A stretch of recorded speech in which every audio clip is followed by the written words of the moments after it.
కరీంనగర్ జిల్లా వేదికగా తెలంగాణ రాజకీయాలు మరోసారి హాట్ టాపిక్ గా మారాయి. ఏప్రిల్ 20న ముఖ్యమంత్రి రేవంత్ రెడ్డి, మాజీ ముఖ్యమంత్రి కె చంద్రశేఖరరావు ఒకే రోజున ఒకే జిల్లాలో పర్యటించనుండడం రాజకీయ వర్గాల్లో తీవ్ర ఆసక్తి రేకెత్తిస్తోంది. ఇద్దరు అగ్రనేతల కార్యక్రమాలు ఒకేసారి జరుగుతుండటంతో ఉమ్మడి కరీంనగర్ జిల్లా రాష్ట్ర రాజకీయాల కేంద్ర బిందువుగా మారుతోంది. ముఖ్యమంత్రి రేవంత్ రెడ్డి పర్యటన ప్రధానంగా కాళేశ్వరం ప్రాజెక్టు చుట్టూనే కొనసాగనుంది.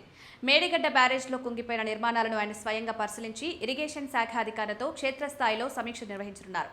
అనంతరం కాటారం మండలం నస్తూరుపల్లి వద్ద ప్రజాపాలన బహిరంగ సభలో పాల్గొని గత ప్రభుత్వ హయాంలో జరిగిన ప్రాజెక్టులపై వ్యవహారాలపై విమర్శలు గుప్పించే అవకాశం ఉందని కాంగ్రెస్ వర్గాలు భావిస్తున్నాయి. మరోవైపు మాజీ ముఖ్యమంత్రి కేసీఆర్ జగిత్యాలలో నిర్వహించనున్న బీఆర్ఎస్ భారీ బహిరంగ సభలో పాల్గొననున్నారు. చాలా కాలం తర్వాత ఆయన ప్రజాసభలో పాల్గొనడం ఈ సభకు ప్రత్యేక ప్రాధాన్యతను తెచ్చింది.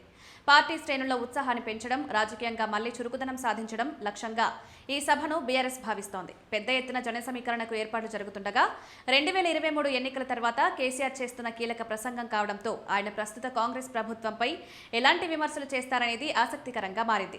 మరోవైపు ప్రతిపక్ష రాజకీయ పునరుద్ధరణ కోసం కేసీఆర్ రంగంలోకి తిరుగుతున్నారు.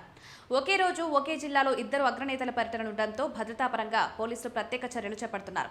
మొత్తంగా ఏప్రిల్ 20న ఉమ్మడి కరీంనగర్ జిల్లా తెలంగాణ రాజకీయాల్లో సెంటర్ ఆఫ్ అట్రాక్షన్ గా మారనుంది. ఈ పర్యటనలు భవిష్యత్ రాజకీయ పరిణామాలకు దిశానిర్దేశం చేసే అవకాశం ఉన్న నేపథ్యంలో రాష్ట్ర వ్యాప్తంగా అందరి దృష్టి ఇప్పుడు ఈ జిల్లాపైనే కేంద్రీకృతమైంది.